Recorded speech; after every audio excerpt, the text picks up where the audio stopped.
Mars reporter breaking. മുതലപ്പുഴയിലെ പ്രതിസന്ധി പരിഹരിക്കാനായി കണ്ണൂർ അഴീക്കൽ ഹാർബറിൽ നിന്നും എത്തിച്ച ചന്ദ്രഗിരി ഡ്രഡ്ജറിൽ ഒന്നിലധികം തകരാറുകൾ.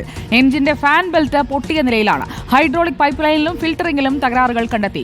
തകരാറുകൾ പരിഹരിക്കേണ്ടതിന്റെ ഉത്തരവാദിത്തത്തെക്കുറിച്ച് പരസ്പരം പഴിചാരുകയാണ് ഹാർബർ എഞ്ചിനീയറിംഗ് വിഭാഗവും കേരള മാരിടൈം ബോർഡും.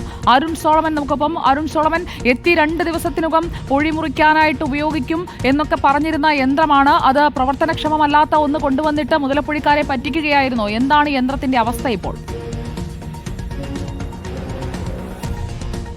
സുജയ, കുറച്ചുകൂടി വ്യക്തത വന്നിരിക്കുകയാണ് ഈ ചന്ദ്രഗിരി ഡ്രഡ്ജറിനെ സംബന്ധിച്ച്. കാരണം മുതലപ്പുഴയിലെ ജനങ്ങളുടെ പ്രശ്നം പരിഹരിക്കാനായിട്ട് സംസ്ഥാന സർക്കാരും ഫിഷറീസ് വകുപ്പും ഒരുപോലെ ഏറ്റെടുത്ത ഒരു ഉദ്യമമായിരുന്നു ഈ കണ്ണൂർ അഴീക്കൽ ഹാർബറിൽ കടന്നിരുന്ന ഈ ചന്ദ്രഗിരി ഡ്രഡ്ജറിനെ എത്തിച്ച് ഇവിടുത്തെ മണൽ നീക്കം ചെയ്യുമെന്നുള്ളത്. പ്രത്യേകിച്ചും വരുന്ന മെയ് 15 മൺസൂൺ ആരംഭിക്കുകയാണ്. അതിന് മുന്നോടിയായിട്ട് പൂർണ്ണമായിട്ടും ഈ മണൽ നീക്കം ചെയ്യുമെന്നുള്ളതായിരുന്നു ഹാർബർ എഞ്ചിനീയറിംഗ് ഡിപ്പാർട്ട്മെന്റ് അടക്കമുള്ളവർ നൽകിയ ഉറപ്പ്. പക്ഷേ ആദ്യഘട്ടത്തിൽ തന്നെ മത്സ്യത്തൊഴിലാളികൾക്ക് ഒരു സംശയം തോന്നി. വന്നെത്തിയിട്ട് 9 ദിവസങ്ങൾ പിന്നിടുന്നു. ഇതിനോടകം തന്നെ ഈ ഡ്രഡ്ജർ ഇതുവരെയും പ്രവർത്തനം ആരംഭിച്ചിട്ടില്ല. ഇപ്പോൾ കഴിഞ്ഞ ദിവസങ്ങളിൽ നമുക്ക് അറിയാൻ സാധിച്ചത് ഇതിന്റെ എഞ്ചിനിലുള്ള ഫാൻ ബെൽറ്റ് പൊട്ടിയ നിലയിലായിരുന്നു ഇവിടെ എത്തിച്ച സമയത്ത് കണ്ടെത്താൻ സാധിച്ചത്. മറ്റൊന്ന്, ഈ എഞ്ചിനിലെ ഫാൻ ബെൽറ്റിന് പുറമെ ഈ സോയിൽ ഹൈഡ്രോളിക് പൈപ്പ് ലൈനിലൊക്കെ തകരാറുകൾ സംഭവിച്ചിട്ടുണ്ട്. അതുപോലെ ഫിൽട്ടറിംഗിലും തകരാറുകൾ സംഭവിച്ചിട്ടുണ്ട്. ഏറ്റവും ഒടുവിൽ ഈ മണൽ നീക്കം ചെയ്യുന്ന ഡ്രഡ്ജ് ചെയ്ത് കൊണ്ടുവരുന്ന മണൽ സോയിൽ പൈപ്പ് ലൈൻ വഴിയാണ് പുറത്തെത്തിക്കുന്നത്.